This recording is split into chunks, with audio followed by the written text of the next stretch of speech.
Well, I'd like to welcome everyone. And before we get started, I would like to introduce Ms. Jake Finch, our Public Information Officer, to provide an overview of the webinar format, including the use of the question and answer format.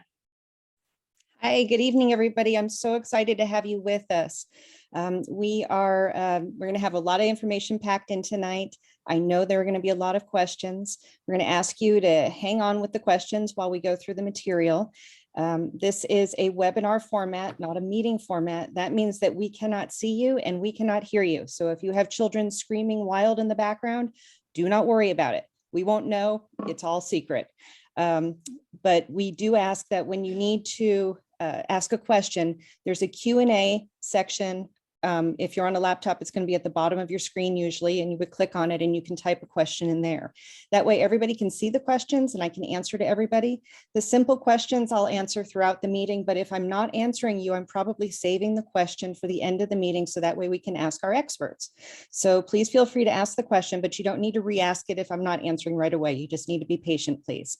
And I wanted to say, as a mom who remembers the trauma of kindergarten very well, I wanted to share with you that one of the things that I learned kind of the hard way is that kindergarten was much harder on me as a mom than it ever was on my kid. My kid was fine with kindergarten. I spent a lot of time trying to figure out the perfect program for her to be in, see if I could get her with the best teachers and all this stuff. What I learned pretty quickly is that my daughter remembered the feeling of kindergarten, and she remembered feeling loved and having fun in the class, and pretty much nothing else. Everything was really about how it was affecting me. So I was much calmer by the time I got to first grade. So I'm hoping maybe to just empower you all a little bit, not to get too stressed over this. Our kids are really resilient and they love learning, and this is going to be a great experience for them, however you approach it. So thank you. One last thing, I'm sorry. I just wanted to let you know that this is being recorded, the entire thing, and it will be put onto our website by Monday. We have both the JKTK presentation from the other night and this kindergarten presentation. So you'll be able to refer back to it. Thanks. Thank you. I would like to welcome all of you to our Kindergarten Parent Information Night. I am Julie Ellis. I'm the Director of Elementary Education. We are so glad that you've joined us this evening to learn more about our kindergarten program. And if you are attending your first ever parent night with us, we are excited to welcome you to the Simi Valley Unified family. Before we begin the presentation, I'd like to introduce our very special guests and panelists joining us tonight. You've met Jake Finch. We also have Dr. Hani Youssef, Assistant Superintendent of Educational Services.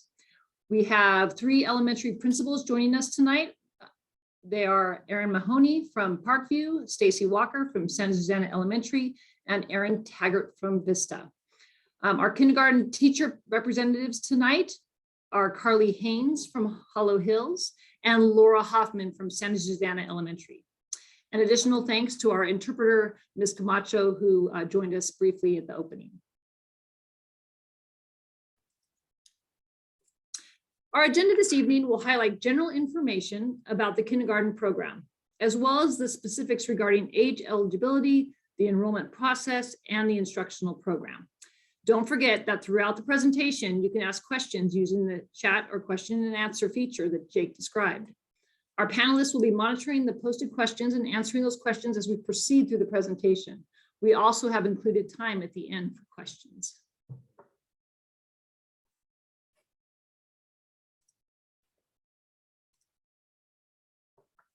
For those of you new to Simi Valley or new to Simi Valley Unified, we want to provide you with some general information regarding our school district. We are the 3rd largest school district in Ventura County and the largest employer in Simi Valley. We serve a diverse population of students, providing a wide variety of programs and instruction to meet their needs. Our kindergarten program is offered at all 18 of our elementary schools.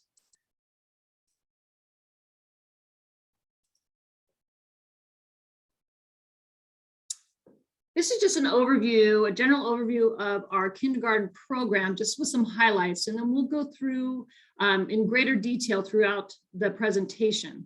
So our kindergarten program is open to children born on or before September 1st, 2017. Our kindergarten program is a full day program. It is the same bell schedule as our grades 1 through 6 on our elementary campuses. Like I mentioned before, it is offered at each one of our elementary schools throughout Simi Valley. Plus, we also offer it at our Monte Vista School, which is our independent study school. Every kindergarten class offers the same curriculum based on the California state standards for kindergarten. And all kindergarten teachers are provided the same curriculum materials supplied by the Simi Valley Unified School District.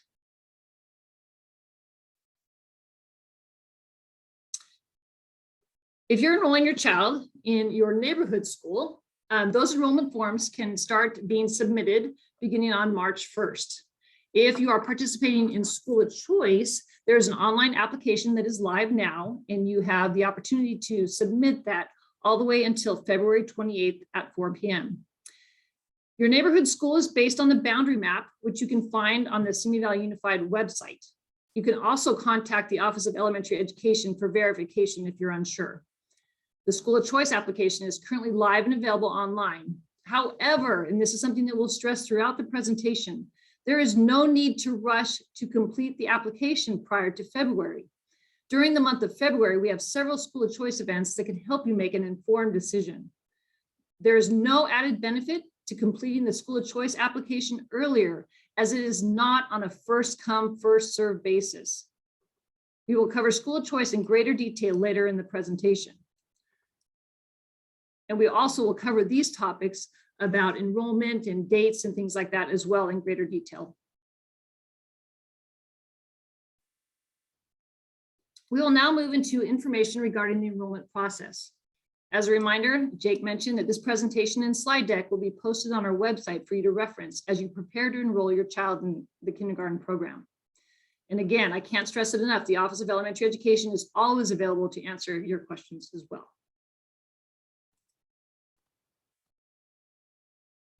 As you're going through this process, we really want to emphasize making an informed decision. Prior to making any enrollment decisions, we encourage you to research the many options that are available for your kindergarten student throughout Simi Valley Unified.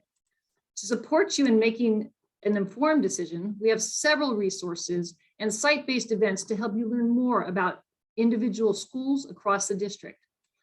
A good starting point is our guide to Simi Valley schools. It contains general program information as well as a brief summary for each school in the district. And that is found on our website. Once you determine the schools you may be interested in, you can go to their individual websites for additional information regarding schedules and programs, etc. Many of the sites have additional resources and presentations housed on their websites for School of Choice purposes. If you need support in finding any of those resources, please contact the individual school site or the Office of Elementary Education. All of our schools offer tours every Tuesday. Due to the current safety guidelines, these tours will be conducted outdoors around the campus. At this time, tour groups will not be entering the classrooms. These tours, for the most part, outside of the fundamental schools, will begin in the month of February. Each elementary school will also be hosting a parent information night. The format of the information night will be based on the most current COVID conditions. Please contact the school or their website for further details and schedules related to these site-specific events. Having this information will help you make an informed decision on choosing your neighborhood school or choosing which schools to apply for on the School of Choice application.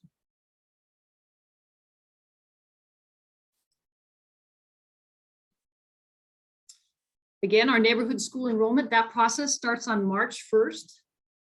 And you just can go to your neighborhood school, and there's really no deadline. We always encourage our families to enroll at their neighborhood school as soon as they're committed to it and as early as possible.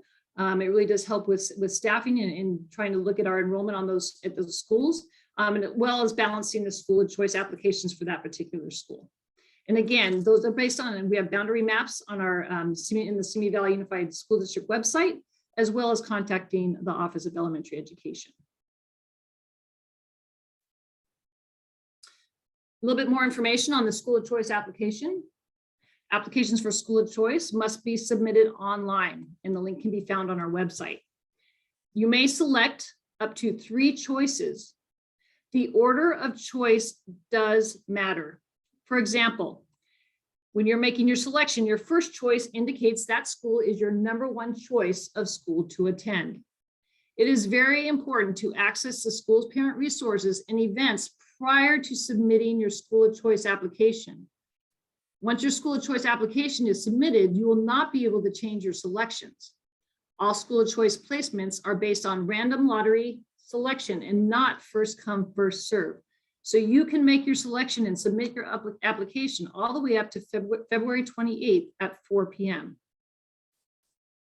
I'm going to go through an example of the school of choice application and kind of how it works once it's submitted. A school, once after February 28th, the school will have a list of students whose first choice is second. I'm going to give you an example for a second grade at Parkview. Parkview will take that list and conduct a lottery to determine the wait list order. Depending on how many spaces they have in second grade, they will begin calling in the order of the wait list.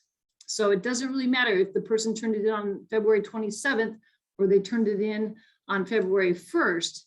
Once those first choices for Parkview are there, they just randomly pick an order so that it doesn't matter when they turned in the application. It's still kind of a lottery based for the openings they have. If you are called and offered a spot from a school, there is a 5-day deadline to pick up and return the completed paperwork to confirm your enrollment. If the 5-day window expires, your student is removed from that list and the spot will be offered to another student on the wait list.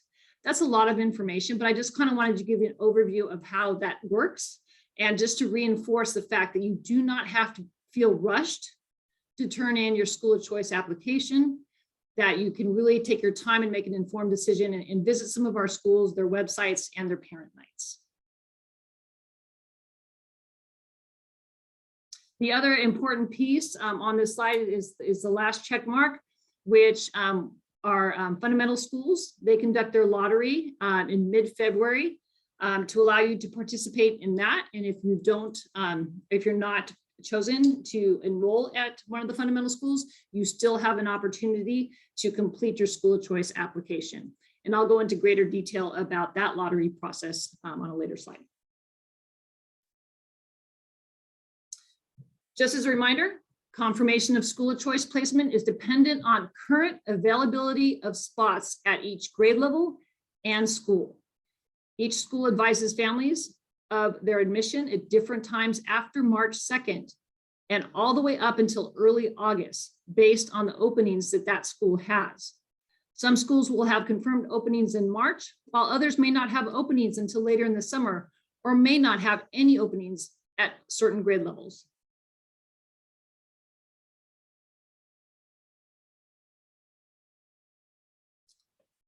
The two fundamental schools, which are Vista Fundamental and Hollow Hills Fundamental, are not considered neighborhood schools. Families must participate in the kindergarten lottery process in order to be eligible to enroll. The fundamental schools are unique because families choose to enroll their students on these campuses based on the school's areas of focus, programs, and expectations as established at those fundamental schools. Parents have a collective commitment to be involved and support the programming and activities on a regular basis. Whereas a neighborhood school brings together the small community within proximity to the school site, the fundamental schools create this community by common focus on the programs and expectations set forth at each school. Both fundamental schools teach the same California state standards as our other elementary schools and use the same classroom materials designated by the Simi Valley Unified School District for all elementary schools. Just a little additional information about the lottery. Kindergarten lottery applications are accepted at the two fundamental schools from February 1st through February 10th. It is really important. You may only apply to one of the two fundamental schools. And as you go and visit those schools or seek out information on those schools, they will emphasize that you can only be on one of those two lists. The kindergarten lottery drawing is on February 11th. They will determine based on how many openings they have, how many students they will enroll through the lottery, and they'll notify those families the week of February 14th. So you'll be notified the week of February 14th, and if you did not make the number that they have, spaces they have available, then you can submit your school of choice application to other school sites. All right, I'd like to turn this presentation over to Ana Maria Portillo, my amazing assistant, who really is your go-to person with any questions. regarding everything elementary. So Anna Maria, would you like to take over? Hi, my name is Anna Maria, and I would like to go over the paperwork and documents that are needed in order for you guys to go ahead and enroll your students into kindergarten. The first thing that you're going to need is the enrollment paperwork. You can download that from our website. Also, the school sites have access to them, or the district, if you cannot download it yourself and print it at home. But then besides the enrollment paperwork, we require for you to bring a copy, and please make sure that it's a clear copy of the birth certificate. These are very important documents. Sometimes people think that you can come and enroll just with a few things, but we need everything to be completed. We need a copy of proof of residency, and that has to be a utility bill, lease agreement, or mortgage deed. For the lease agreement and for the mortgage, we only need the first sheet where it shows the address and the name and your name on it. We don't need the entire documentation. If in case that you are renting a place and your name is not in one of the utility bills, nor the lease agreement or the name of the mortgage, then we can actually accept a letter from the landlord stating that you guys live there, showing the address, the names, with their name and their signature, and also a utility bill under their name. So we can actually verify the person's name and address. We also need a copy of the immunization records. If your student is missing immunizations, right now is the time for you to go and make sure that all those immunizations are in order. So when you come and enroll, everything is already included, and then they're not missing immunizations and you're not turned down because of missing documents. Also, a report of health examination that needs to be completed by a physician, not earlier than 6 months before the start of kindergarten. That's actually very important. There is also, let me see. Let me go to the next slide. For the immunizations, it's very important for you to follow this chart. Like Jake and Mrs. Ellis said earlier, you can go ahead and look on this, look at the website for more details. So you can print this out and bring it to your physician or to the clinic and say, these are the immunizations that I need to have in order to enroll.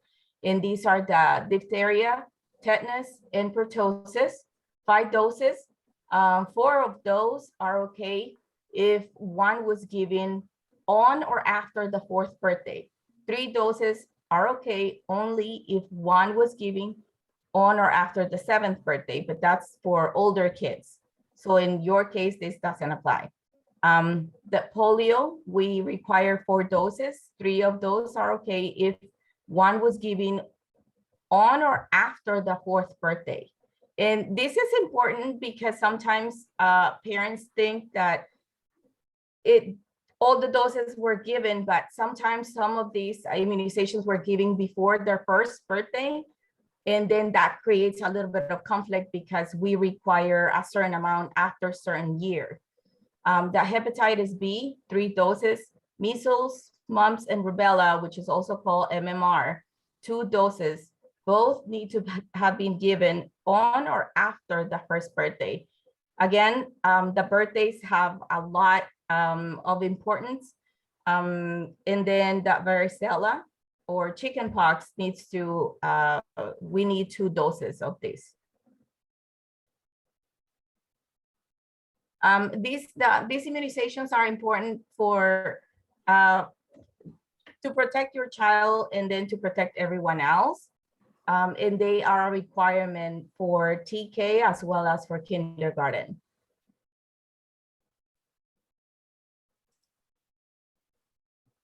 And last but not least, an oral assessment.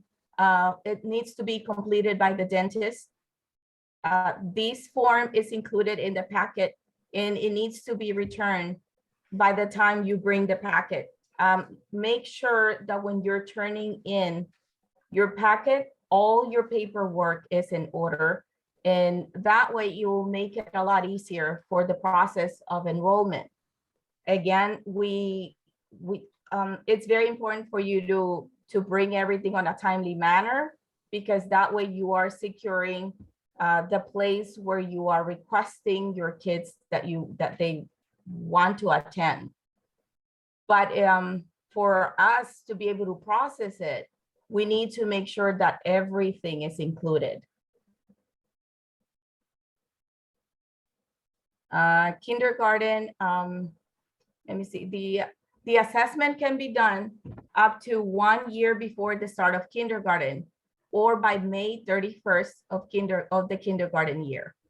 So in this case, if you're going to be applying for your students to start in August, if you have an oral assessment that was done, let's say in December, that's okay. Or you can actually do it like up to like May 31st.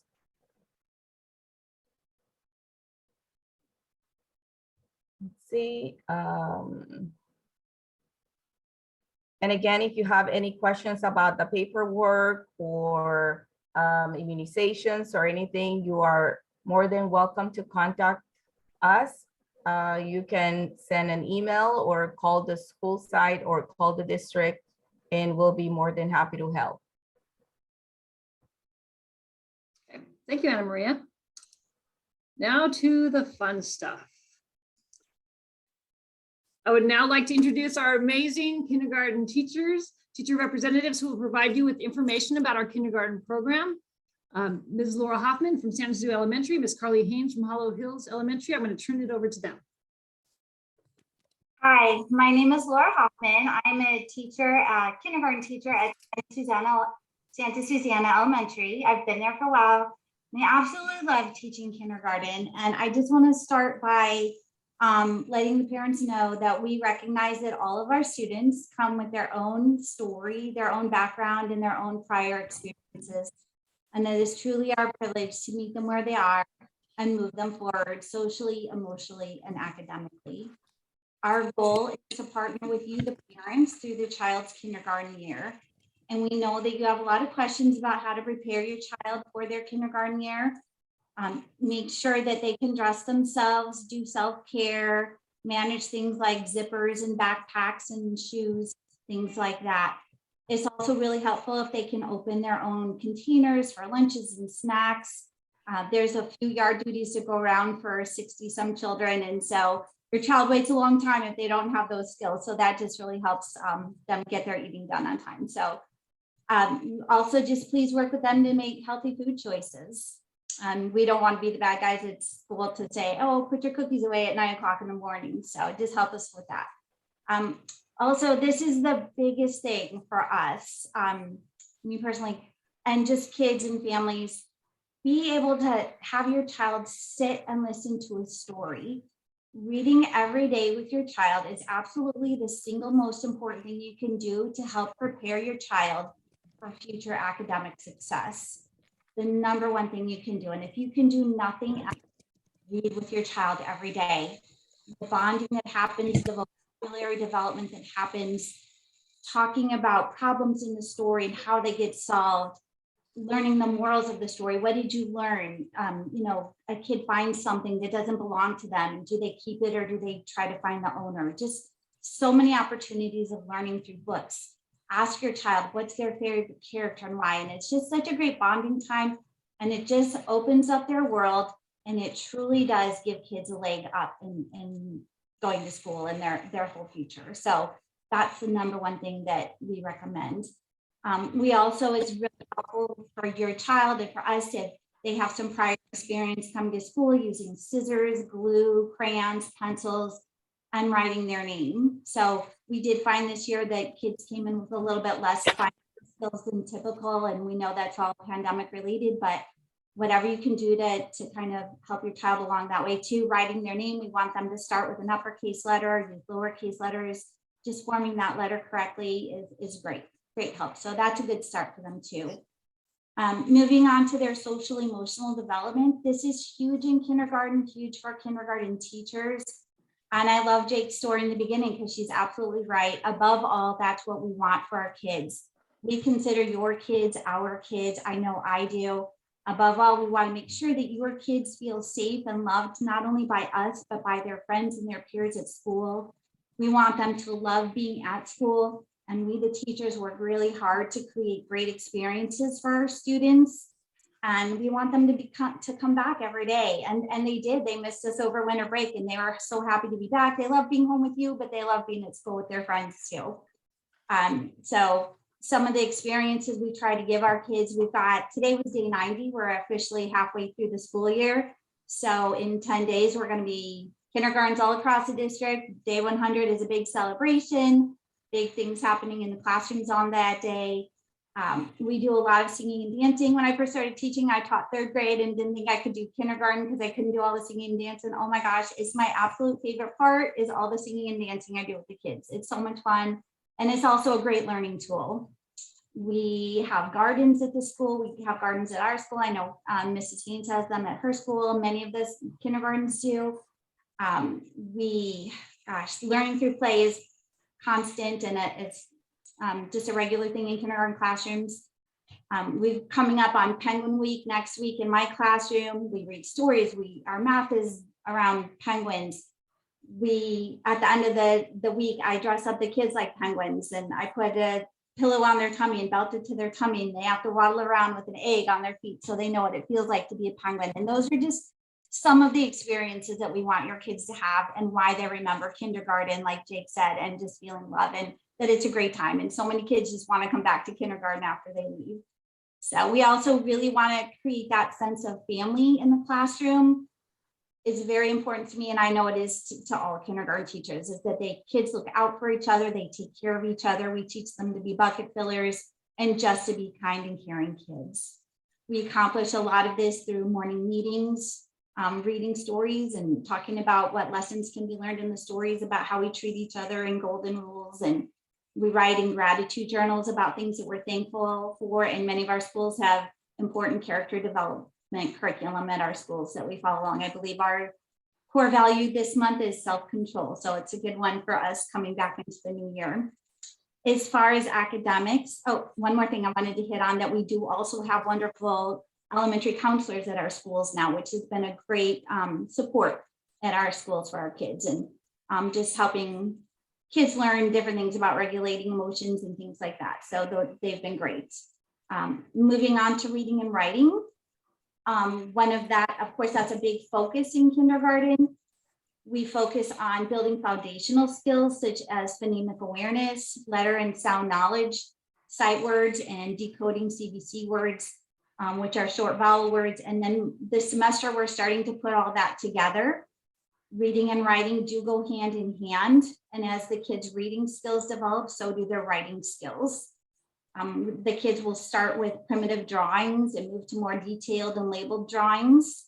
The kids will move through the developmental stages of writing and combining sight words and what we call phonetic spelling, where they are writing down the sounds they hear if it's not a sight word. And by the end of the school year, they're writing simple sentences. And, depending on the child, there's a range of abilities by the end of the year, but some kids are writing one sentence, some kids are writing 4 or 5 sentences, and it just depends on the child. And again, we take them where they are and we move them forward to the best of their ability. We teach these skills through whole group teaching, reading, writing, modeling a lot of small group instruction as well. The growth that we see in kindergarten kids from where we get them in the beginning of the chicos de kinder.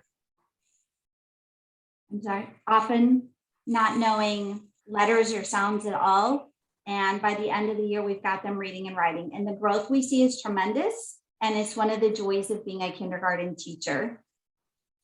social studies and science. We use a variety of resources to teach social studies and science. We have Let's Find Out interactive magazines. We use the Studies Weekly. We have a lot of teacher-led science units. Some of our science topics include learning about bats, owls. We finish up polar bears. As I said, next week is penguins, one of our favorites. We do butterfly and frog metamorphosis. Again, growing the gardens. And there's a lot of STEM activities and STEM challenges that are provided for the kids. Some of our social studies topics include community helpers and learning about holidays. Tomorrow, we will be learning about Martin Luther King. So that's what I have to share. And I know Carly Haynes has more that she's going to talk to you about with the other areas of kindergarten and academics. So thank you. So I'm going to start with mathematics, and we use the My Math program in kindergarten throughout the district. And through our My Math program, we use a variety of manipulatives, games.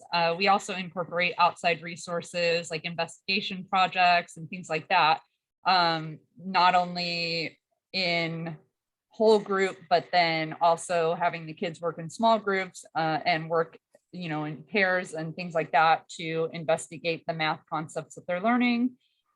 We incorporate technology. We use math in our calendar, in the books that we read and things like that. We're focusing on number recognition from 0 to 20 with reading and writing, and also building that number concept of number fluency and knowing what a number is in our number sense of those from 0 to 20, and counting, sequencing, ordering numbers from counting on or starting at a number and being able to count on things like that.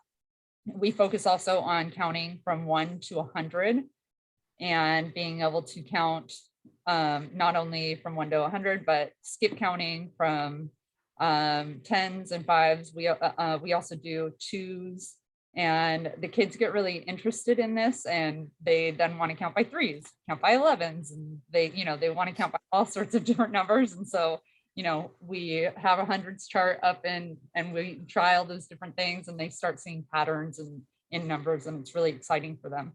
So as Mrs. Hoffman was talking about, we have the 100th day coming up in 10 school days, and most of our kindergarten programs, I'm pretty sure all of them, do Zero the Hero, which is every 10th day, and it's sort of a little celebration. Every 10th day that we celebrate, we're getting closer to day 100, and so day 100 is really a big celebration where we do 100-day activities all day and celebrate that we've made it to the 100th day of school.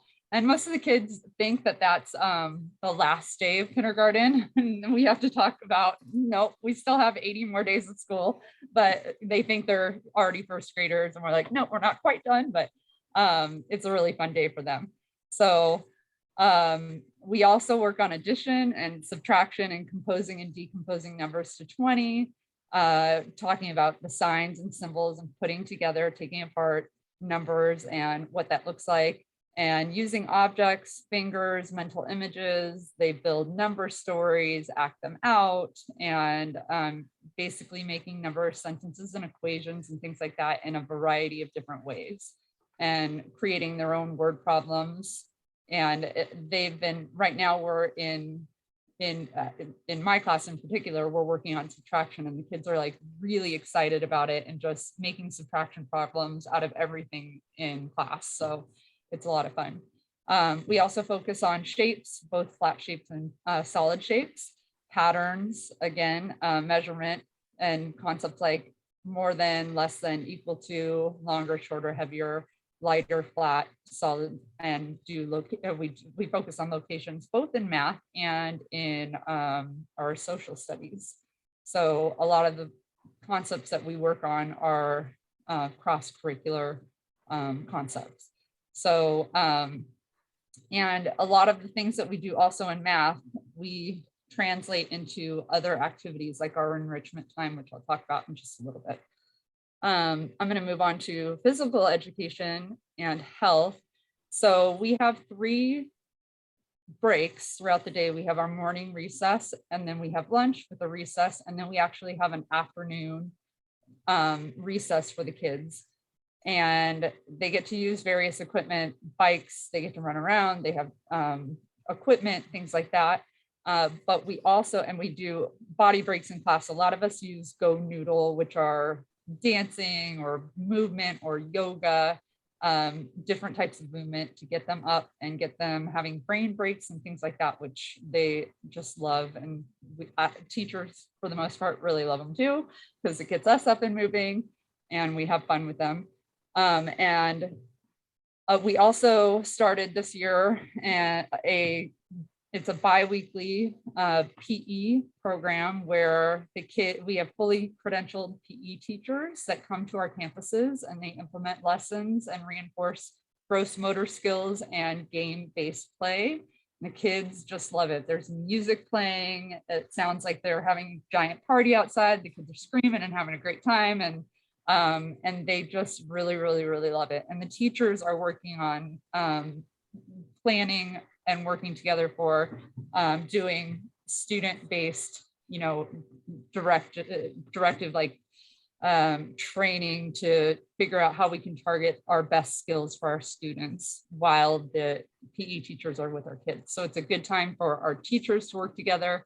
And then our kids are out there running around, having a great time and getting their bodies moving. So it's really important for them to be stretching and moving, eating and drinking. And then we also have the month of February, which is our dental month. And we talk about, making good choices and taking care of our mouths and things like that. And eating healthy foods. And at my school in particular, in October, we learn all about the circulatory system, the digestive system, all of our systems inside our body. And they make body vests and it's a lot of fun. And the kids wear them out on the last day of school in October. And so they've got their brains on and all of that stuff. And it's really cute. And the kids really do love that.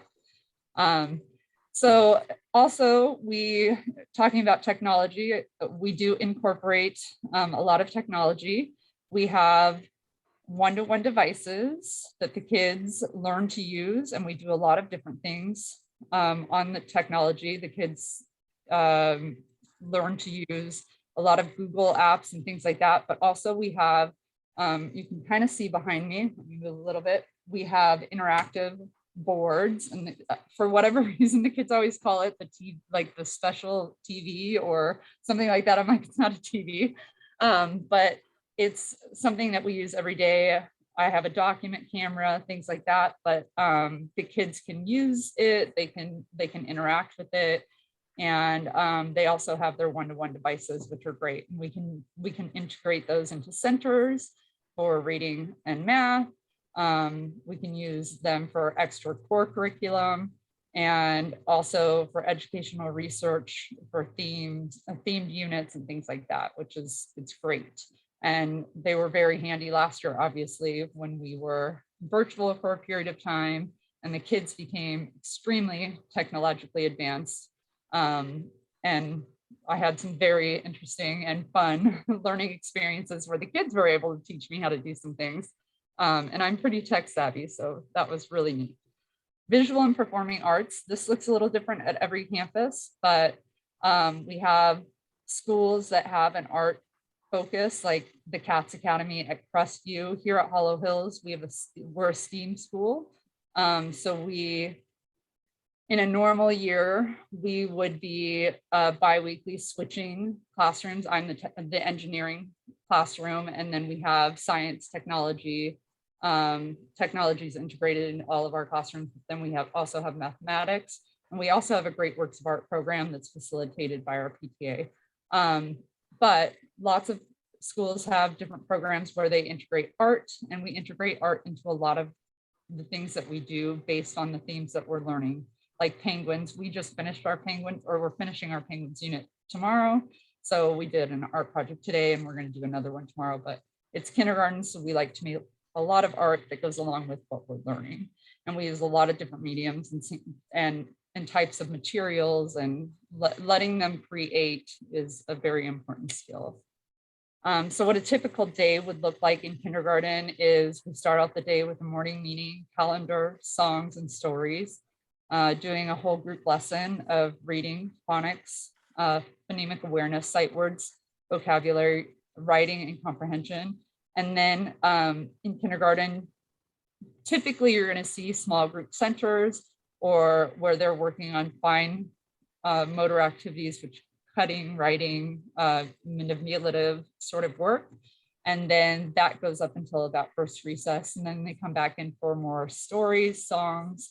And based on the school, we have library once a week or once every 2 weeks. Then we would do math, a math lesson and independent center exploration. We would have in the afternoon, we're going to have lunch and then another recess after lunch, songs and stories. And then again, a whole group activity that's either academic or project-based, science or social studies. We have another recess. And then after our recess, we have an enrichment time. And depending on what program is happening at your school, you're going to see different things happening. So like I said, here we have a STEAM focus. So you might see science or technology or arts or math happening in some sort of center activity, or you're going to see you're going to see art or free exploration or play, or sometimes, we do games and things like that are enrichment activities. And we do a lot of building in here and also just like strategy games and things like that to get their minds working, puzzles. And sometimes we go out and have them just build with different types of materials and things like that. We have them really trying to work on problem solving. Sometimes it's social skills we're working on where we want them to try to work together to figure things out. And but depending on the program that you're at, you're going to see different things in that enrichment time. And we have a lot of great programs in our district, and different schools provide different things. It's sort of, whatever program you choose to go to, that you might see a little bit different in that enrichment time, but that enrichment time has really, really been very beneficial to our kids. So that's what I've got for you. Well, I'd like to give a special thanks to Ms. Hoffman and Ms. Haynes. You can just hear the passion and dedication as they describe their programs. I think it makes all of us as adults want to go back to kindergarten. So I really do appreciate them being here tonight and really doing a thorough overview of our kindergarten experience across the district. I'd now like to invite Jake Finch to discuss information regarding safety and other district-based information. Hey there. So of course, probably on everybody's mind in one way or another are COVID protocols and what does that mean? I'm going to tell you right now that we don't know what this is going to look like come August. Everything changes with these protocols and guidelines very quickly.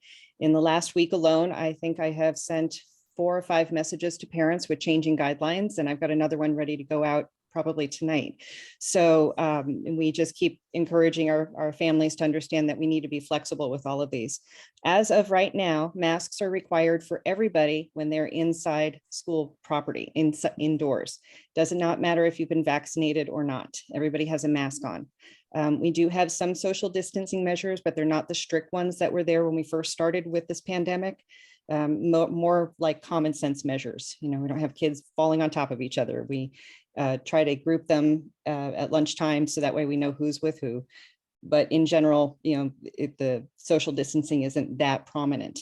We are doing the same cleaning measures. We're cleaning all the time. Our custodial staff is amazing.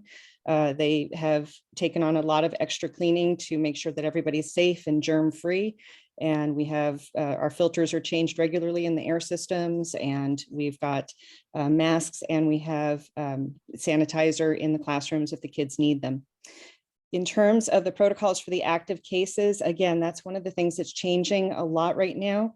The state of California is committed to having kids stay in school. They don't want to see us go to virtual. So the guidelines are giving us enough flexibility that we can get our kids back into class quickly, even if they're under quarantine, even if they have been exposed. The current strain of Omicron does not seem to be as long-winded as the earlier versions.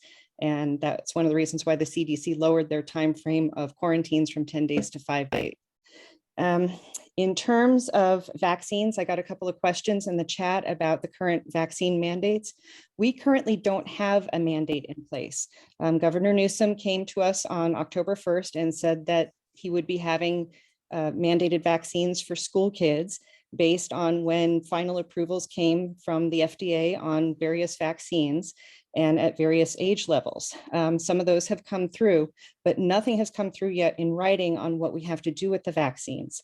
One thing that is really important to know, whether you are in favor of them or not, is that when Governor Newsom made this announcement, he also said that there would be a personal exemption allowed for families who did not want to have their children vaccinated right now. As long as that stays in place, it's not really a debate because you don't have to do it, but we have not seen anything in writing. So it's really important to know this is what we were told. We haven't seen it yet. And I think that pretty much answers on our COVID protocols. I will say that on every school's website, we have a section for emergency information. This is where you would go to just get an overview of what happens if there's something going on campus. We're very good about communicating out when there's a problem. We use our Blackboard system, which allows for phone calls, emails, text messages, and notifications on an app that you can download. The school sites also use the same system. So when there's an issue going on, you get a lot of communication from us. And we encourage you at the start of each year to sign up for every format you can do in order to receive those messages. So thank you.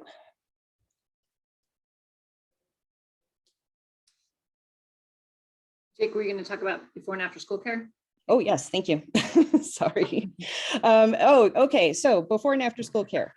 First thing to know is we've got 3 organizations in town that handle the programs at various schools. Those 3 are Rancho Simi Recreation and Park District, the YMCA, and the Boys and Girls Club of Moore Park and Simi. Depending on which school, which is on the next slide, you'll see which organization handles that program.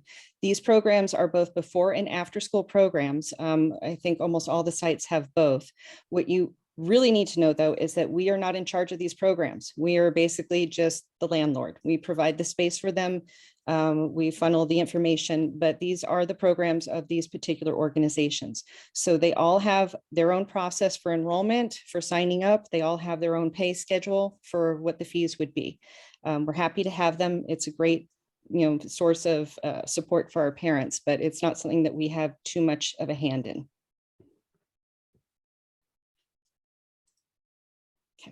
And I wanted to talk about one of my favorite topics lately. Back in 2016, our community was kind enough to pass a $235 million bond that allows us to upgrade our safety, technology, and facilities. It's called Measure X, and we have been busily working through that bond. Every year, we have more schools that have received massive upgrades. All schools are being touched. All schools have been touched at some point, but some are still getting more things. One of the things that's happening at the elementary schools is that they've been getting new furniture arrangements. They've been getting upgrades into their classrooms. Here's a picture of some of the furniture, the teachers. We go school by school, and we have somebody that works with each of the teachers at the school to figure out what works in their classrooms. We know that kids of all ages love to wiggle, they love to move, they love their kinetic energy. We found that different configurations in the classrooms for how they sit, how they stand, how they reach things, it helps them to learn better. It's a lot more fun, it's more comfortable for them. So we have a lot of flexible furniture. We have special boards with the technology. We also have special microphones the teachers can wear that kind of throw their voices, so it's easier for the kids to hear them. A lot of exciting things. Almost all of our elementary schools at this point have been touched by this, and those that haven't yet will be. This is going very fast. One of the few joys of COVID is that when the schools were shut down to students, we were able to accelerate a lot of the work that's been happening at the campuses. So when you go to see the schools, you're going to see a lot of really cool things going on. And lastly, our website, our main website at the district, simivalleyusd.org, has a bunch of information. It's got sections on kindergarten, it's got sections on school of choice and fundamental schools. You can just use the search bar to go through it. I'm updating it all the time. Many of these sections are also embedded on the school's websites. In the upper right-hand corner of the website, you're going to see a drop-down menu for schools. You can access every school's website from that menu. So you can search around and look at it. And just know that we're updating it all the time. You can always reach out to me if you need to, if there's a problem on something. But there is a lot of information, and that's where you're going to access your applications for school of choice.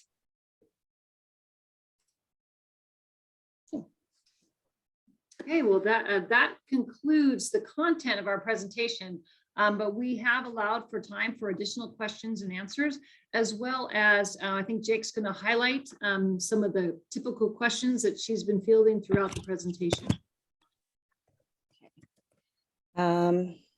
All right, let's see. Somebody would like to know what the safety protocols are in place for drop-off and pickup times. So maybe one of our principals can answer that, please. Or I can call on you. Erin Mahoney, go for it. Oh, okay, good. So at least at Parkview, I can only speak about Parkview, but parents can walk their children. The kindergarten gate is a different entrance where they have their own play yard, and so they're able to walk their students right to the gate and say their goodbyes. And so a lot of parents will just wait at the gate and they can kind of see them before, and do the pledge and all that kind of fun stuff. There's always a campus supervisor that's outside with the kindergartners on their own playground. So that way there's always adult supervision around to make sure that everyone's staying safe. At least at Parkview, we do not play before school. So students, as soon as they arrive, they get into their line to get ready for the morning. I'm going to jump in there for a moment and add that if you're a new parent completely to our district, when you start your school year, one of the things we're going to ask you to do is go onto our ARIES system. ARIES is our student information system. And one of the first things you need to do as a parent is you go on and you fill out all of the contact information for emergency contacts, and you're signing off on a lot of permissions and what we can do, what we can't do, all that stuff. But one of the most important things that is up there are the medical information if your child is dependent on certain medication, if they have any health concerns we need to know about, and also your emergency contacts, which really need to be updated every year. If we have an emergency and we can't get a hold of mom or dad or somebody else, we are going to go down that list. And the person that we call is going to be able to come and pick up your child if we have an emergency. So you do want to make sure that that list is constantly updated. All right. Somebody has asked if they can walk their child to class on the first day of school. Julie? Oh, you muted. Yes, I mean, it really depends on the conditions, the current conditions. But this year, as we opened, we did allow our parents to come on campus and walk their children to class. In general, right now, we don't have parents accessing beyond the gate, but our campuses have campus supervisors throughout the campus to accept students as they arrive and to escort them to their lineup areas until the first bell. This question is, what are the maximum number of allowable absences? If there's a family vacation scheduled, can the child make up work and not be penalized? I think maybe Mrs. Ellis should answer this. Yes, so I'm not going to get into the amount of days, but the content that I will focus on is the fact that we really, 180 days with your students, we value each and every one of those days. And we do have a significant amount of off time outside of the school year. And that's when we encourage you to plan those vacations. We really do want to emphasize the importance of your children being in front of their teachers to really receive and have that continuity of instruction so that we really encourage all of our families, if they can. And we have a lot of days off throughout the 365 days of a year. We really encourage you to plan your vacations outside of the school year. Somebody would like to know about the typical student-teacher ratio. Our title schools are 22:1 in kindergarten, and our other 14 elementary schools or non-title schools are 24:1 currently.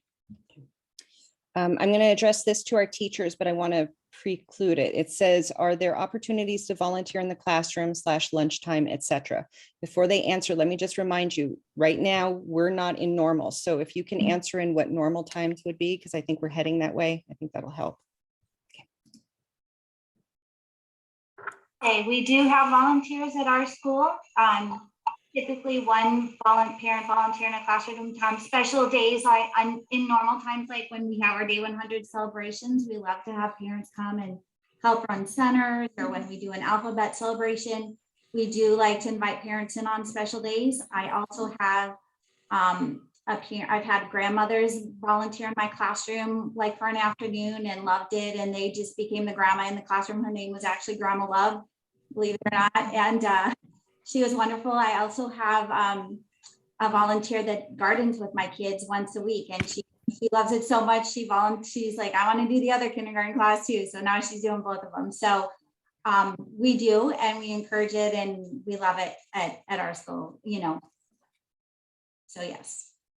So, and at my school, I would say, yes, we actually encourage a lot of parent engagement. A lot of the programs that we run are Great Works of Art, our music, our ceramics program, those things would not be possible without our parent engagement. So as far as in the classroom, generally, I have at least one volunteer a day, and we have parents that are very eager to be here. So parent help is amazing in kindergarten. There's a lot of prep, there's a lot of stuff that we want to do, and it just makes our program so much more valuable, so much more enriching. And we definitely love our parents, and we're happy to have parents here in class.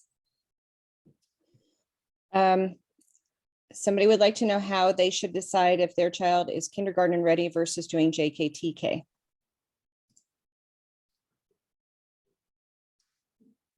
Stacey, you want to take that one? Sure, I'll dive in. We do have currently a TK at our school, and you know, I'm having this is the non-benefit of not being, our Wi-Fi's down at school, so my dogs, I apologize so much. I apologize. It's a little bit of puppy palooza in here. I apologize. Typically, our students that start in JK just need a little bit of extra social time. We're not really concerned about as much of the academic piece as more of that social emotional piece. Sometimes the fine motor, the parents don't find themselves quite ready for the leap to kindergarten. I will say parents always make the best choice for their kid. Every JK student we've ever had has been a prime example of why that was a choice for that child. But definitely that social piece is really, and Ms. Hoffman and Ms. Haynes can speak to that. For us, typically is the biggest piece for those students. They just need that extra time to interact with their peers in a positive way. I have somebody who has a question specifically for the teachers. Would you suggest we purchase our child a Chromebook so that they can get used to the tech? If so, can you suggest the type of Chromebook and any apps that would help them get ahead?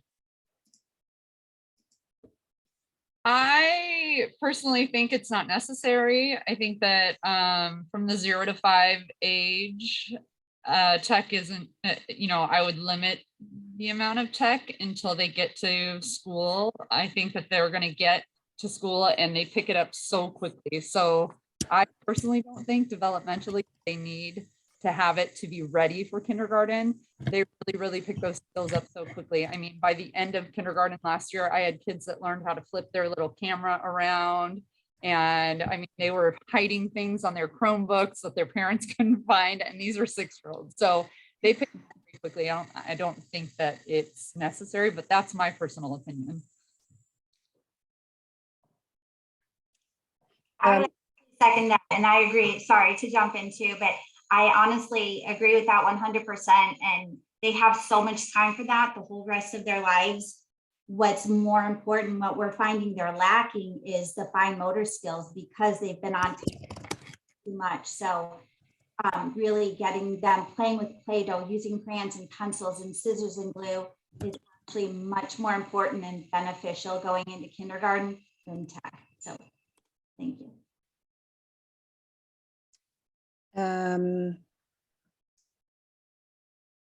Okay.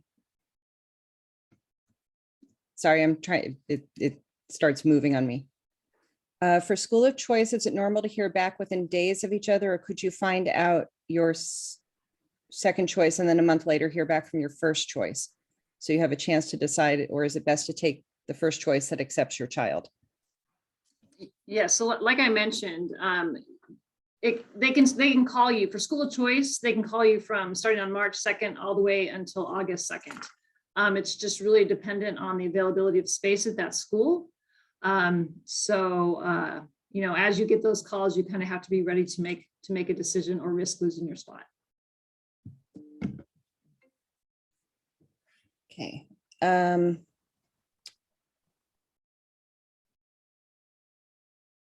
Oh, are there any food restrictions regarding lunches? Examples, peanuts. Do one of the principals want to take it? I can answer that. We don't provide peanut products if they get cafeteria lunch, like we have the soy, nut butter, and jelly sandwiches instead. Some schools might have different protocols based on the number of students, especially with peanut allergies. There might be a separate lunch table for those students with those restrictions.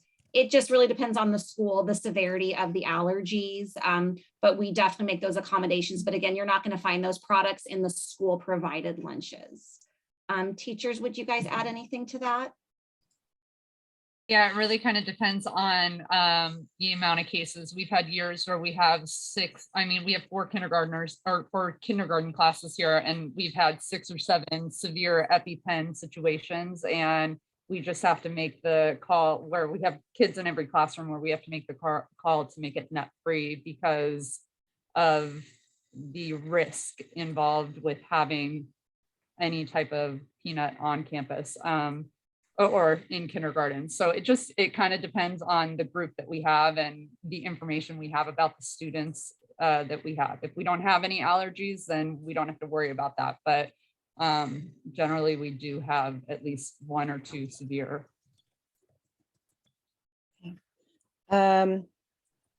Somebody is asking, probably our teachers, how do you work individually with kids who are a little behind in motor skills? If a kid is not good at communicating in English, how do you handle that part initially? So maybe individualized instruction you can talk about. Really, it just takes time and practice and patience. And that's what we tell the kids. That's how we get better at everything, is it just takes time, and you can't do it now, but our word is yet, you know, they will get there with practice. And those kids who are learning English, they sit and they learn from their friends. And I see it every year. They grow so much and they will get there. So we give them what one-on-one we can. They get a lot of small group.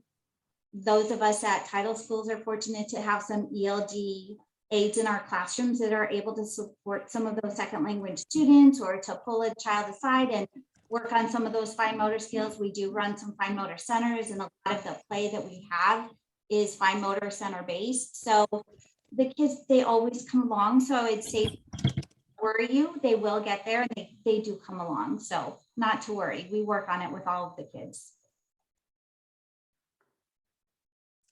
I'm going to answer this one. Somebody would like to locate the district student handbook for rules, policy, and code of conduct.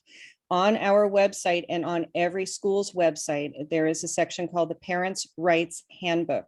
That is our district-wide handbook that has all of those things you're asking for and probably a lot more. It's a behemoth document, but there is a lot of information in there. So I'm going to send you to the website. You can download it if you want, or you can just read it off of there.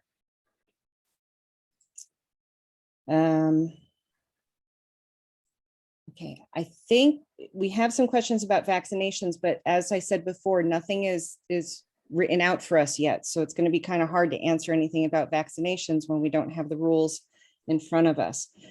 There are several other questions in here that I'm going to answer after we get off. So parents, if you have a question that hasn't been answered yet, please stay on while I answer you. I'll be typing the answers back to you. And besides that, I think we've gone through most of the big stuff. Oh, I like this one. This just came on. Are critical thinking skills implemented at this level and throughout the programs at school, and how? One of the teachers want to take that one? I mean, I think we do a lot of critical thinking skills, especially being in a STEAM focus. We do in a normal year, even though now we do it self-contained, but in a normal year, we do a rotation of STEAM days. But in my particular class, and this is just an example, this is not an everyday example, this is like our, I will model what the activity is going to be, but then I will tell them that some of these activities are going to be frustrating, but the job is to try to figure it out. And you might not figure it out on the first time, but then you try again, or it might not work and you keep trying to figure out different ways. And maybe I'm going to show you one way to do it, but you might figure out a completely different way to get to the end result and teach me something new. And the kids really love that idea that they might be able to teach me something, because they, you know, I've heard the kids talking this year going, well, she knows everything. And I go, I don't know everything. And that nobody knows everything. And that is mind blowing to them. So critical thinking skills also are, you know, my pencil's broken. Okay, so what do we do about that? How can we fix that? Or I can't find this. Okay, so what should we do? You know, we ask a lot of questions, and we ask them questions, and sometimes it's, you know, they said something to me that I don't like. Okay, so what are we going to do about that? You know, asking them to try to figure out how to get from point A to point B without us doing it for them. So these are things that we're doing all day long in every situation. And then there are bigger things like the STEAM activities, and you know, that are very challenging for some of them, but the growth and the excitement that when they get through those things is just, I mean, it's so exciting for us too. And they go home on those days and they tell their parents, today we did this and this and this, and they're so excited about having been at school. So those are just some different what we do.